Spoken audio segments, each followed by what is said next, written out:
I'm gonna do this shit until they throw fucking dirt on top of my ass, until they bury me. You wanted me. Here I am. Pain is temporary. It may last for a minute, or an hour, or a day, or even a year. But eventually, it will subside, and something else will take its place. If I quit, however, it will last forever. There's two sides of pain that I don't think a lot of people really understand, right? There's one side of pain that's the suffering and the discomfort side of pain. You remember what that felt like. But then there's another side of pain that's called effort. It's called glory. It's called, if you can find a way to push through pain, there's something greater on the other side of it. I'm gonna prove to you that I can come back, that I will come back, because I got this motherfucker right here. I am determined. It's my motherfucking magnificent obsession. But let me tell you, when they split me open and I passed away 3 times from there, you talk about broad, damn, god damn. But this thing that we do was my motherfucking magnificent obsession. I was obsessed with this shit. I'm gonna do this shit until they throw fucking dirt on top of my ass, until they bury me. The greatest pain of my life is the reason I'm standing here today. I'm not afraid to die on a treadmill, right? I will not be outworked, right? Period. Let me tell you something you already know. The world ain't all sunshine and rainbows. It's a very mean and nasty place, and I don't care how tough you are, it will beat you to your knees and keep you there permanently if you let it. You, me, or nobody is gonna hit as hard as life. But it ain't about how hard you hit. It's about how hard you can get hit and keep moving forward. How much you can take and keep moving forward. That's how winning is done. Now, if you know what you're worth, now go out and get what you're worth. But you gotta be willing to take the hits and not pointing fingers saying you ain't where you wanna be because of him or her or anybody. Cowards do that, and that ain't you. You're better than that. Don't major in minor things. If you take up major time to do minor things, I'm telling you, you'll be behind the curve constantly. Time is precious. Life is not just the passing of time. Life is not just the passing of time. Life is a collection of experiences, their frequency and their intensity. Life is not just watching the clock tick away. Life is a collection of experiences, their intensity, their frequency. When my friend Mark died at age 44, someone says, that's young to die. But what if he lived 4 lifetimes in one? It might not be too young. Whatever the span of your life turns out to be, here's what you want to fill it up with: experiences and the intensity of those experiences. But now let's talk about the management of time. Now, jot this down: approaches to the management of time. Here's the first one: ignore the subject. I mean, that's good advice. Don't let anything overly bug you. Because remember now, you don't have to do anything. Someone says, well, I got to get a handle on my time. The answer is no, you don't. If you want to let it all go, you can let it all go. I mean, this is good advice. Somebody says, you ought, you ought, you ought. Jot this down. Ignore all the you oughts or you should. Only if they're giving general information. We should. It's better to say, if you're teaching, we should. Not you should, we should. Then you let me listen in without it being too confrontational. If everyone did this, see, that'd be great. And then you give a person a chance to choose to do it or not to do it. But when you start the you ought, now see, if I don't, now see, we got some tension and maybe some problems. So you oughts seem to always create problems. Because this is personal dignity. And you don't want to destroy someone's dignity by doing all the oughts and they feel reluctant to do it. Now we've got problems. So if you want to, just ignore this subject on time management. Now here's the next one. Step down to something easier. The guy's in sales and he says, oh, I want to own the company. Finally owns the company. Now he's got no time to play golf. He said, when I was in sales, I was making big money playing golf 3 days a week. Heck with this owning something. Heck with managing. My life was never my own after I started to manage. I'm going back to sales. See, this is the key. If you're getting too pressed, you might consider stepping down to something with a little easier time pressure. Little girl says to her mother, Daddy comes home, brings his briefcase and pats me on the head and says hello, disappears and works on his papers. How come my daddy doesn't play with me? And her mother said, look, your daddy loves you very much, but he's so busy at work, he can't get it all done, he has to bring it home. He loves you, but that's why he can't play with you. And the little girl said, why don't they just put him in a slower group? So, jot this down now. If you don't have time for your kids, you might consider joining a slower group. Remember when I said some things I went for cost me too much? So reconsider. Next key to time management, and that's work longer and harder. But see, there's a limit to that. I almost lost my health the first year. I went so crazy about personal development and achievement. I just went bonkers. You know, I told you I was skinny, but at the end of that first year, I was a walking shadow. And then it suddenly occurred to me, what if I got rich and too ill to spend it? I mean, that was a shocker. So I started developing a little more reasonable. Because I said, if 12 hours won't do it, I'll work 14. If that won't do it, I'll work 18. I mean, how many hours it takes. And sure enough, it cost me too much. So see, working longer and harder for some might be appropriate. You know, if you're just sitting around not doing that much, this might be good, work longer and harder. But you can only work so hard. Here's the key, not to work harder, but smarter. When you've worked as hard as you can, doing the best you can in terms of physical output in the time, reasonable time. Now here's the ultimate in the management of time, and that is you simply become more skillful. When I first got into sales, you know, I was around people that could get, 9 out of 10, 8 out of 10. And when I first started, I could only get 1 out of 10. But here's what I did. I worked around the clock, so that I would make up in numbers what I lacked in skill. That's good in sales. You got to jot that down. When you're new, you make up in numbers what you lack in skill. Now, when you become more skillful, the numbers can go down because now your persuasive ability and all of that is now so high that you don't need to put as many numbers out. But at first, if you want to compete or if you want to really get good, you've got to put in the numbers. But if you get more from yourself, develop more of yourself, now the time management becomes an easier task. Now here's the next thing. Either you run the project or it runs you. I've found out when you start something, at first you're in charge.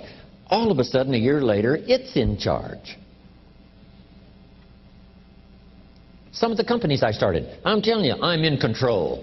A couple of years later, I'm out of control. At first, I've got it on the run. 2 years later, it's got me on the run.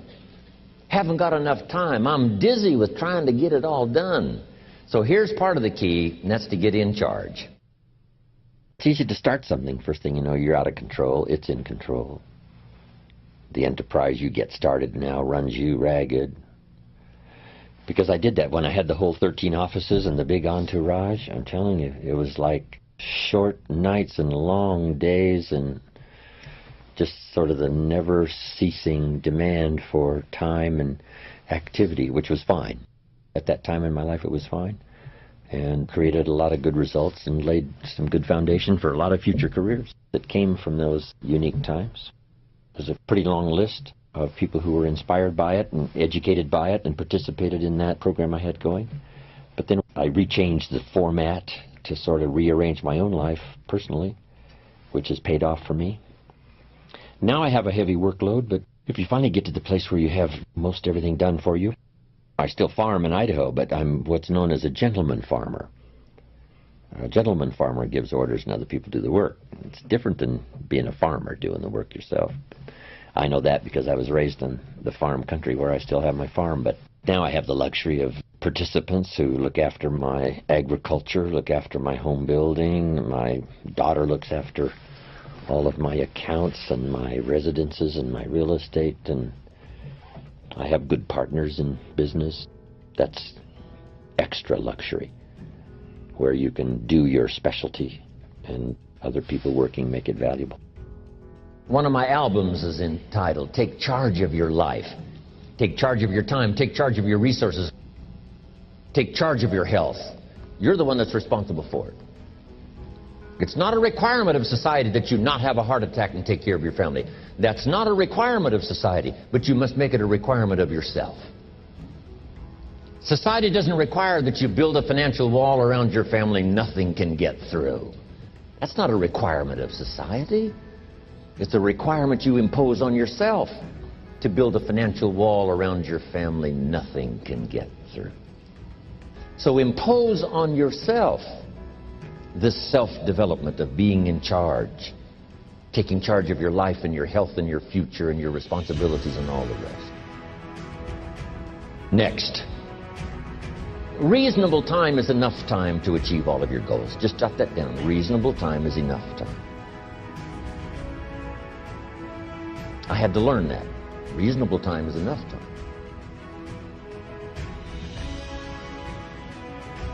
Here's why. It's not the hours you put in, it's what you put in the hours. If you start depositing greater ideas into the hours you've got later than now, I'm telling you, later you can't believe the productivity that will flow. The ideas you can't think of now, a year from now, they'll start to flow. And when you deposit those ideas in the hours you've got, productivity multiplies by 2, 3, 5, 10. Next, time management essential, a written set of goals. And then do priorities on your goals. What's important this week? What's important this month? Here's the next one. Often review. Just go over your goals to make sure that your list is working for you. It's got you inspired. It's got you turned on.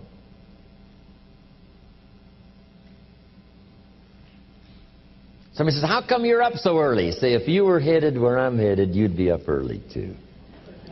Wow. If you were going to meet who I'm going to meet, you'd be up early. If it was going to stack up for you like it's stacking up for me, you'd be getting up early.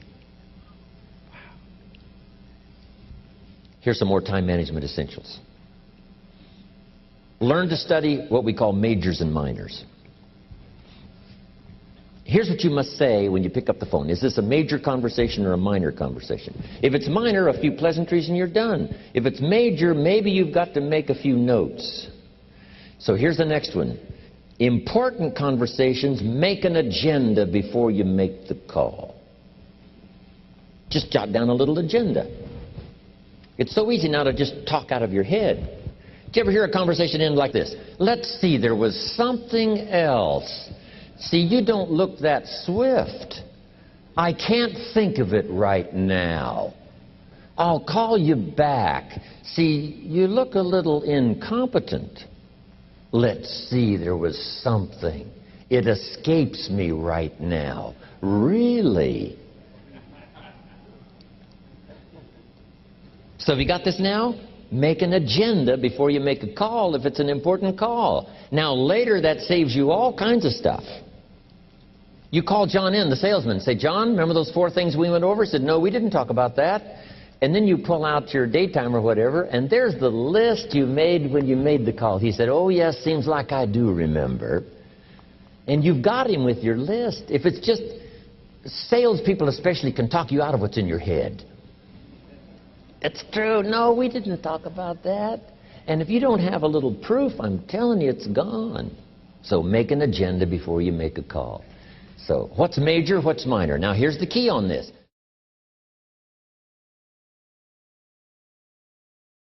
Don't major in minor things. If you take up major time to do minor things, I'm telling you, you'll be behind the curve constantly.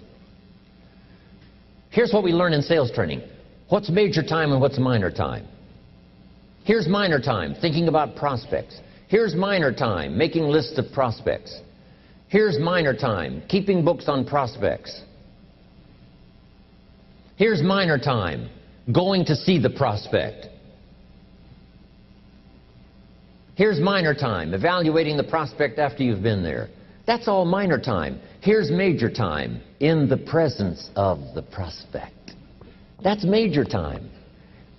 If you're in sales and you took a look at a week, you'd say, my gosh, I'm spending 90% of my time on the minor stuff and so little time on the major stuff in the presence of. How many hours in the presence of in my day? How many hours in the presence of during my sales week? Because the time that really counts is in the presence of the prospect. Majors and minors. Here's another key time management essential. Don't mistake movement for achievement. It's easy to get faked out by being busy. Guy comes home at night all exhausted, falls in the chair and says, oh, I've been going. Here's the big question. Doing what? It's not the going. Some people are going, and they're doing figure eights. Their progress is small. So don't mistake movement for achievement. Here's another one in sales we learned. Don't mistake courtesy for consent. If somebody's pleasant and they nod, you say, oh, they're going to buy. No, they're courteous. You can't mistake courtesy for consent. Now, here's a big one, concentration. I had to learn this. All those years ago, I'm in the shower trying to compose a letter. Found it turns out to be a strange letter. So here's what I learned to do. Save the work till you get to the office. Save the work till you get to the work. Don't try to get to the office on the way to work. On the way to work, enjoy the way. In the shower, enjoy the shower. Then go to work when you get to work. I found this to be helpful. Concentration. Here's another big one. Learn to say no. I'm telling you, in such a social society we have now, it's so easy to try to be a nice person saying yes, yes, yes to everything. Find yourself overloaded. Now you got to call and make the, well, gosh, you know, all the time it takes to back out of something that you said yes to too quickly. Here's what might be better. I don't think so, but if that changes, I'll call you. Little things you can use not to overcommit yourself. My friend Ron Reynolds says, don't let your mouth overload your back. It's a good one. Now, here's a big one on time management. When you work, work. When you play, play. Don't mix the two. Don't work at play. Now, here's one of the most important ones. Don't play at work. Work is too serious. You don't want the reputation of being the office joker. It's not a good one. Yes, there's time for some pleasant stories. Yes, there's time for a little humor. Yes, best if it's a happy office, of course. But I'm telling you, you got to be serious about work, because you're parting with a piece of your life for the work you do. Your work costs you a piece of your life. Here's what it's called. Serious business. Not grim, not unhappy, but serious. Key. Don't play at work. The old expression, I don't think we use it anymore, horse around at the office. Play around, play jokes, play tricks. No place, not at the workplace. At the beach, yes. At the bar, yes. Somewhere else, not work. You got to treat work with all due conservative passion, because it's leading you to your future. Next, analyze how you are. And if you have some weaknesses, if it doesn't seem like you can change, here's the key. Get it covered. I used to keep promising myself I'd keep the books, keep the books, keep the books. Finally, I gave that up.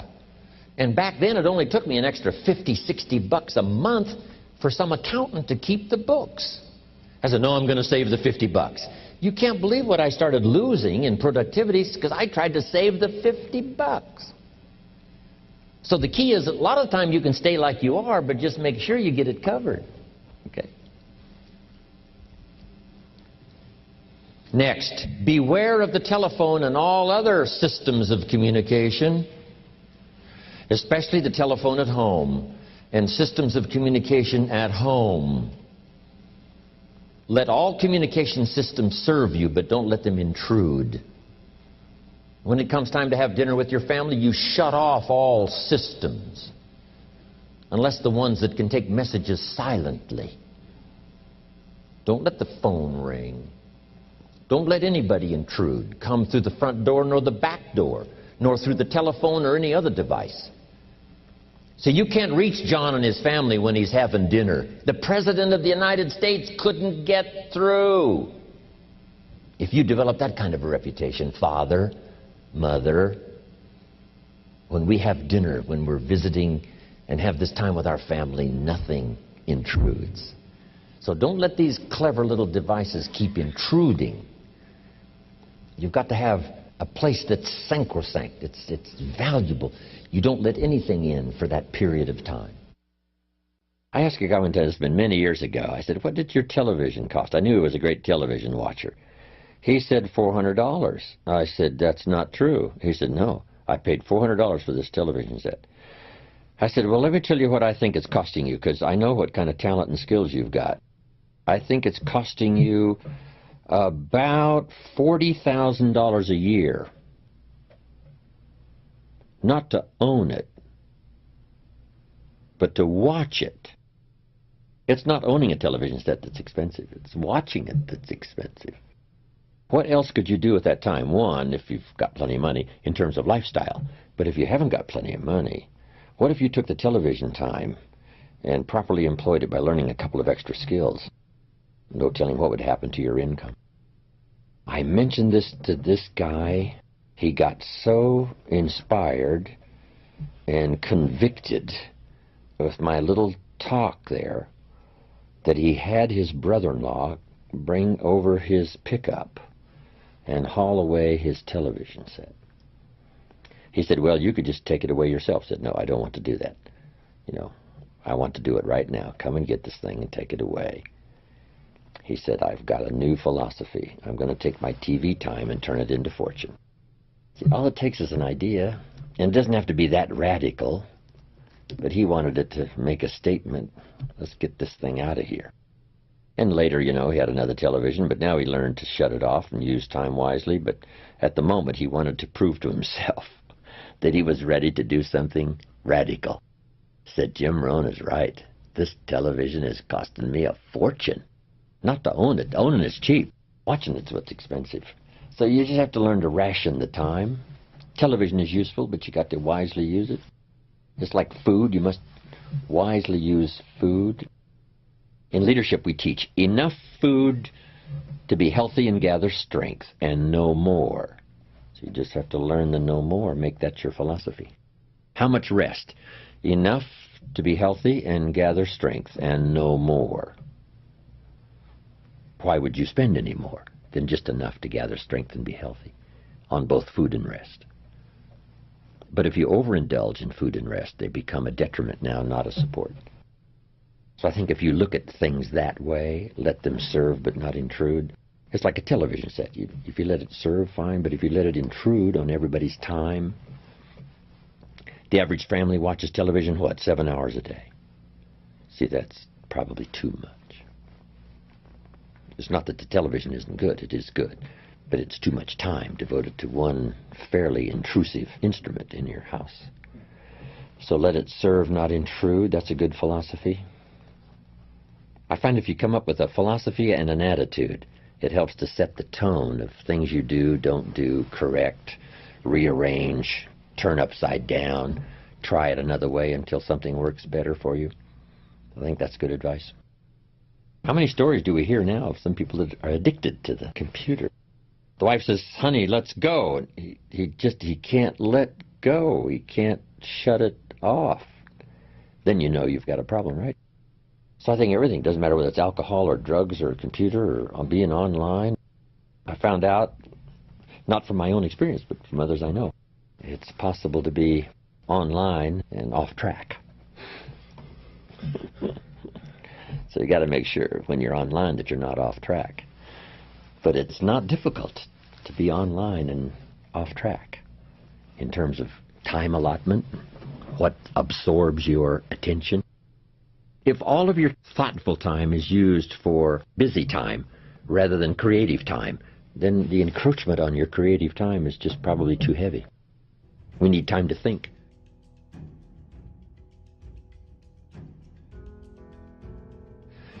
Napoleon Hill's book says, think. Nowadays, they say, get online. Napoleon says, no, think. Think and let's grow. Let's all think and grow rich.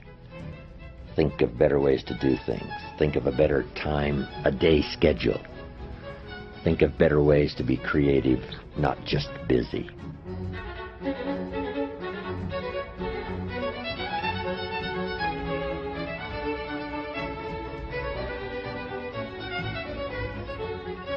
One of the great time management savers is to learn to ask questions up front. Sometimes you talk to somebody for an hour, and then you ask questions and find out if you would have asked those questions up front, you could have saved yourself an hour. Asking questions up front helps you to get to the problem now. But if you just launch into some discourse, you might waste 30 minutes, waste an hour, when here's what you should have been talking about. After you finished an hour, you say, John, what's really the problem? He said, well, it's something personal. See, that's what you should have been talking about this whole hour. Next, learn to think on paper.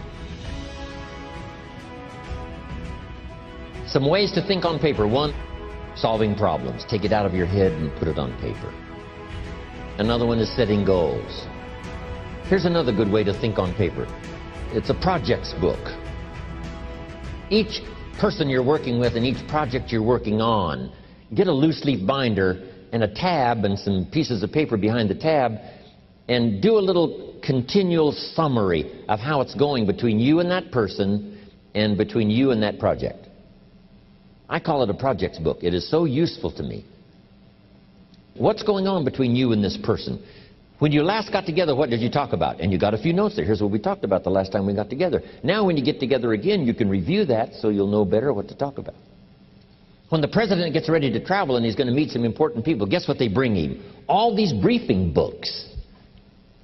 Right? The last time you were with Khrushchev, Kennedy is informed. Here's what he said and here's what you said. Kennedy said, oh, that's valuable. I need to remember that.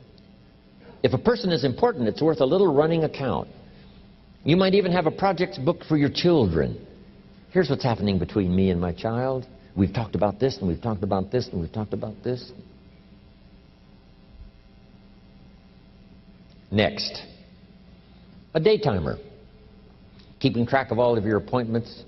You know, mine is all filled with, when to catch an airplane and when to do a seminar and when to sit down and have a conference, all the rest. Next is a game plan.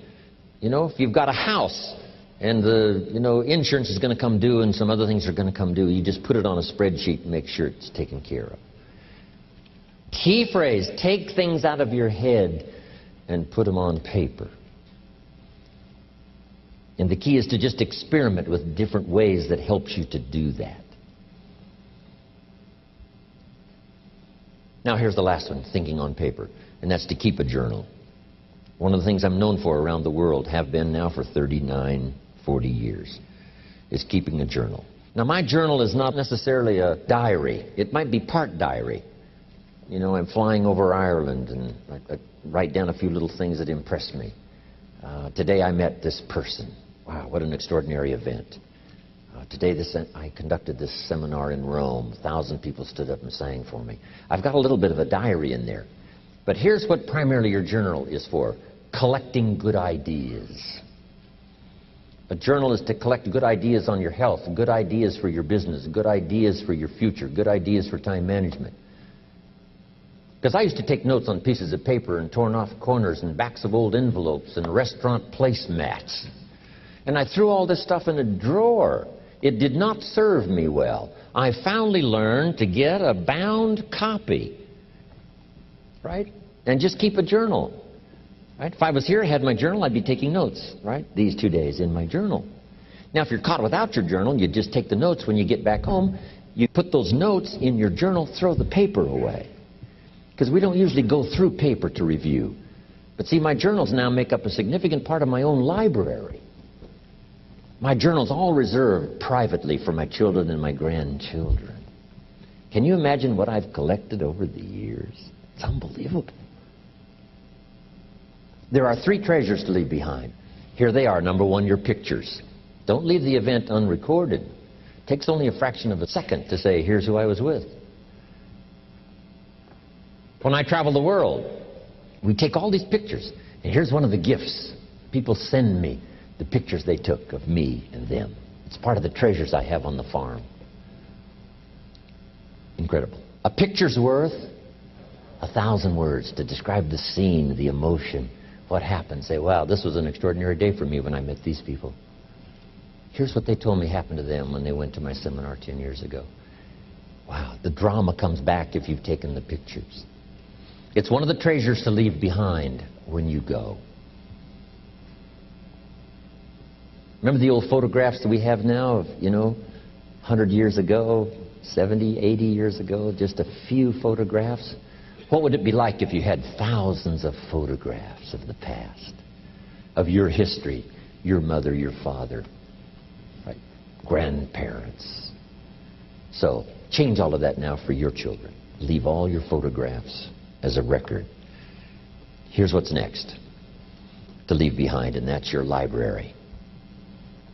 The books that changed your life, the books that changed your health, the books that rescued you from oblivion, the books that you passed on to other people, they were so exciting for you, the books that made you financially independent, the books that developed your leadership, the books that gave you wisdom to ponder when things were tough, the books that got you through the winter, the books that helped you to plant in the spring and harvest in the fall.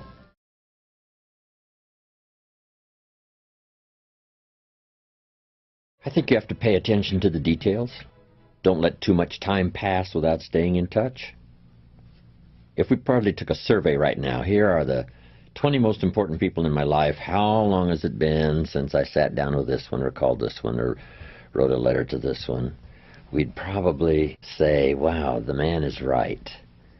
Just that little comment, making a list of 20 and saying how long has it been, I can see where for some of them it's been too long. That are considered very close friends. We just have to pay more attention. And I just now thought about that.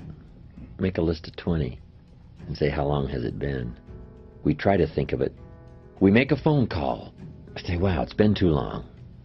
We got to have lunch. We got to get together. And some that may live in your own community where it's a little easier to stay in touch. But, some of our friends are not close by.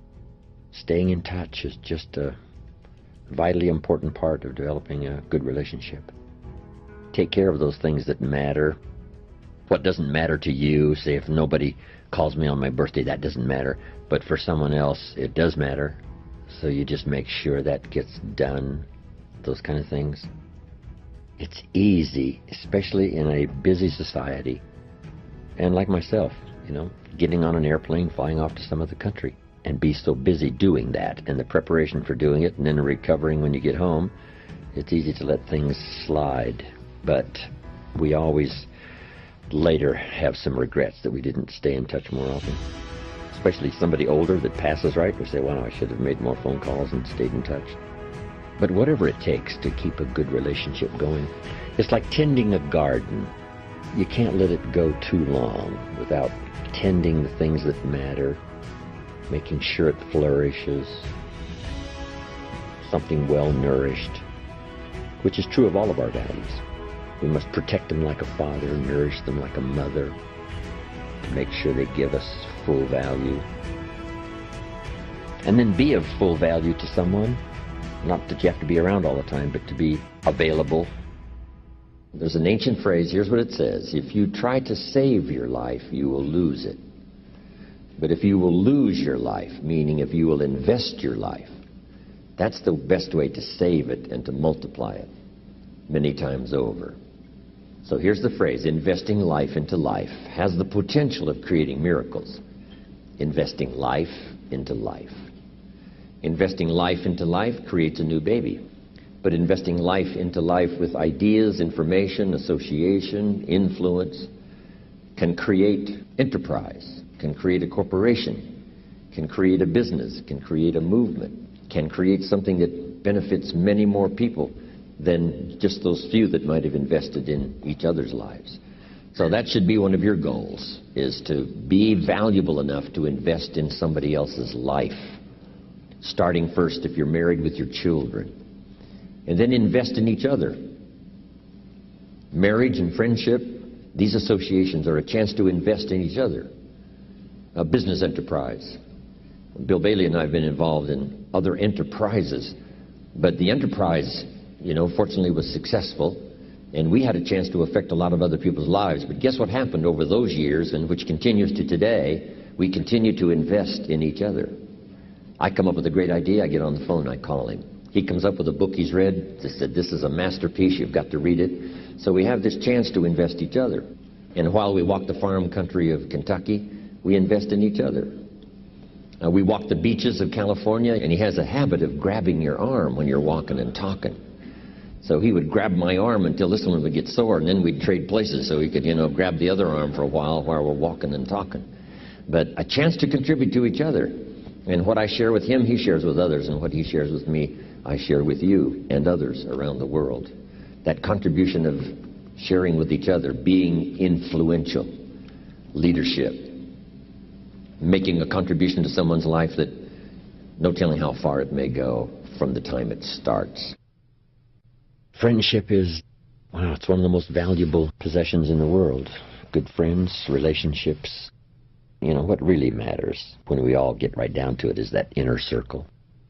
When we should spend as much time as possible, maximum time, maybe borrow a little from other things that aren't quite that valuable, that are essential but not quite that valuable, and spend more time, family, inner circle, close friends.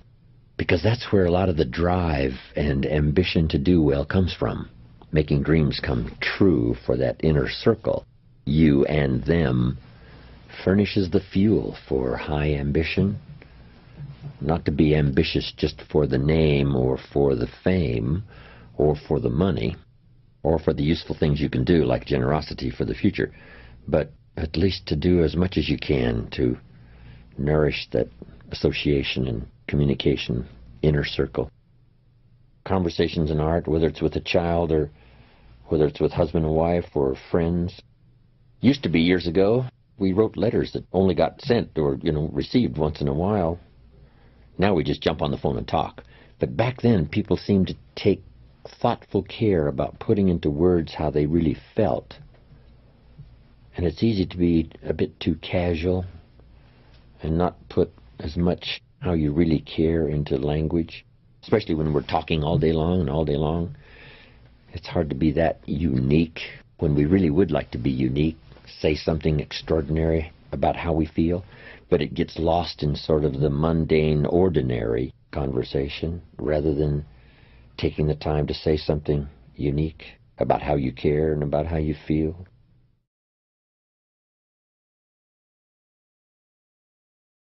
Each new occasion is a chance to be, there's one expression called born again or reborn. We have a father. For the first time, as well as a new baby, we have a new father. So it's the new baby's life to work out. Now it's also the new father's life. And probably as a father, best instruction would be to study and practice and work hard at seeing if you couldn't be a Class A father. If it's the mother's first time, we have a brand new baby but a brand new mother. Now that she has a chance to live a brand new life, different life experience than ever before, shouldn't she study and practice and learn and listen, try to find ways to become a Class A mother? About 16 years ago, I became a grandfather, and I have practiced diligently now the last 16 years of being a 5-star grandfather to my 2 grandchildren, Nathaniel and Natalie. They're exceptional, highly talented. I just published a book of my granddaughter's poems that she wrote when she was 12. And the art illustration by her brother Nathaniel. I Love What I See is the title, by Natalie Pangrazio. Now she's 15, and she's written now a collection of 10 stories for children. And her brother, Nathaniel, is an accomplished classical pianist. And he writes music, sends it off for competition. These are talented kids, artists and writers and musicians at such a young age. So what I've done is try to specialize, helping my granddaughter publish this book when she was, 14. The poem she wrote when she was 12. It's really good. I've got to read you something. I told you about my granddaughter, Natalie. She wrote these poems, and we're publishing them, and here's one. When she was 12. It's called Metaphors of Flowers. From those whose imaginations love to take flight, they will use even a flower to determine wrong from right. An iris is like wisdom, the deep color like the depth of knowledge, and the yellow like the bright ideas one receives. The knowledge spreads upwards, as do the iris's leaves. A lily is simplicity like the whiteness of its flower, but in simplicity there is beauty like the yellow stamen's tower. Truth is like a dandelion, which is bold and has not sinned, and truth is spread far and wide like dandelion seeds upon the wind.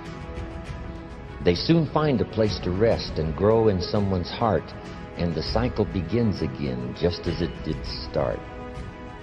A daisy is like happiness and spreads its face to the sun. It loves everything around it, and in everything finds fun. Hate is like a thistle, which is awful and sharp to the touch. It combines envy, anger, and most of all, disgust. And finally, best of all, love represents a rose. Love is sweet to your heart as a rose is to your nose. Love combines trust, hope, faith, and integrity. There are good paths and bad paths, and no matter which one you chose, love is just as sweet as the loveliest rose. My granddaughter.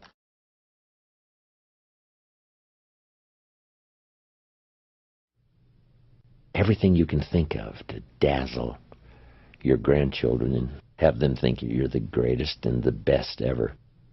But it's pure joy, and you have to pay attention. It's some work involved, of course, in making a good relationship like that work, but the payoff is incredible for the small price to pay. One of my dear friends asked me, said, I've got teenagers now. What else can I do to influence their life? And I said, maybe not that much. But here's two good words to consider. Now that they're teenagers, the key is to be available and capable. Capable of good answers when they need them, capable of counsel when they need it, available when they need to make a call, but trying to daily influence somebody's life, after they've become, especially teenagers, right? It's a tough job to do. But if you settled for that, being available and capable. I want to be well-read and have good command of language and be able to translate my own feelings and experiences into useful conversation so that when the need arises, I'll have something valuable and wise to say, however short or long it may be. It's like fishing. You can't jerk too hard or you lose them. And you can't leave too much slack, let them off the line, they're gone. So it's called pull, pull, pull, easy, easy, pull, pull, easy, easy. To learn how to fish, to catch fish. It's kind of the same with communication, strong enough but not too strong. It can't be weak or the point doesn't get across. It has to be strong. Strong without being rude, I say, in one sense. That's more a presence. But in communication as well, well-chosen words mixed with measured emotion, not too much, not too little. When the actor gives a performance, if the script is well written, that's part of the structure. The rest is delivery, part of it is style, but part of it is enough emotion for the point, not too much. And I think parents have to do the same. Sometimes kids have a valid objection to saying it's not that big a deal. And in the parent's mind, they've made it into this monster deal when it really isn't. But if you always make everything into a big monster deal when it isn't, kids get a bit misled by that. The key is to save up that emotional content of making something a big deal, if it's a big deal, and be a little more rational and emotionally contained when it isn't such a big deal, more thoughtful than volume, more caring than loud. I don't know. It's an art. It's a bit tricky dealing with kids, right? You got to tell them what you love and what you hate. I love you, but I hate what's happening. They need to know both. How do you put both strong feelings in the same sentence, love and hate? But we've got to do it, because we have to deal with both. You know, what's right, what's wrong, what's better, what's okay, what would be better. We all struggle with the language. Words are clumsy sometimes when you try to express what's going on in your head, let alone your heart.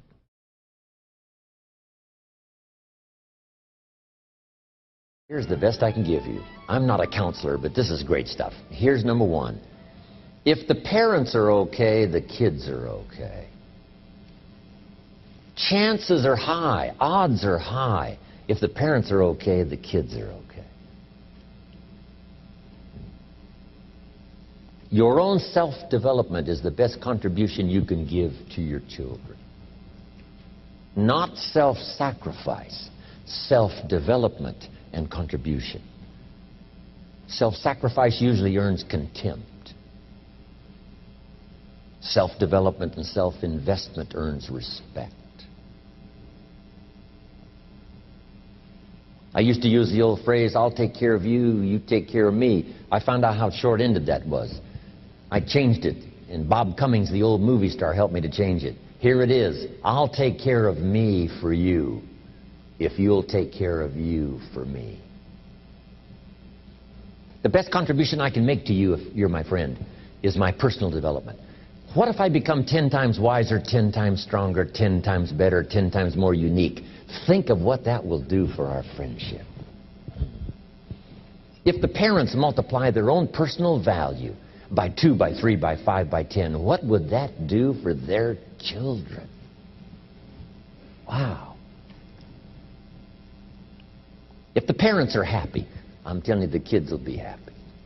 If the parents engage in unique lifestyle, don't miss anything. Drink deep of the cup of whatever's available. I'm telling you, if the parents are okay, the kids are probably going to be okay. Wow.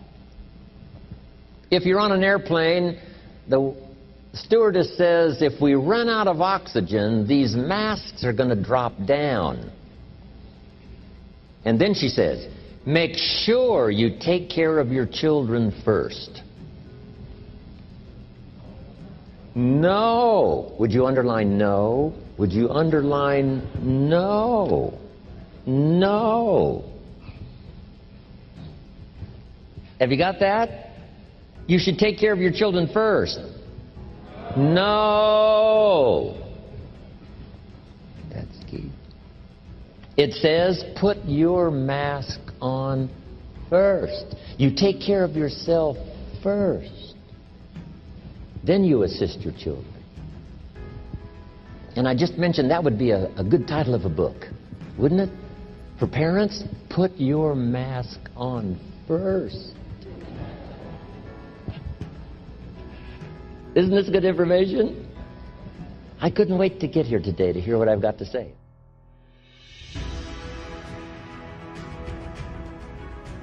The best contribution to your company is your self-development. The best contribution to your husband or your wife is your personal development. To become all you can become, as wise as you can and as kind as you can and as unique as you can, that's the best contribution. Not self-sacrifice, self-development and self-investment. Here's one more on that. With your family or whatever decisions you have to make, if you've made the decision, best decision you can, but it's going to cause some pain, here's what you must learn to do. Accept the pain, but not the guilt. There's part of our head sometimes that tries to make us feel guilty if we've made a decision that's been painful, not just for us, but maybe even for other people. But it had to be made. So here's the key: to accept the pain, but not the guilt. Because it's not pain that destroys you. It's guilt.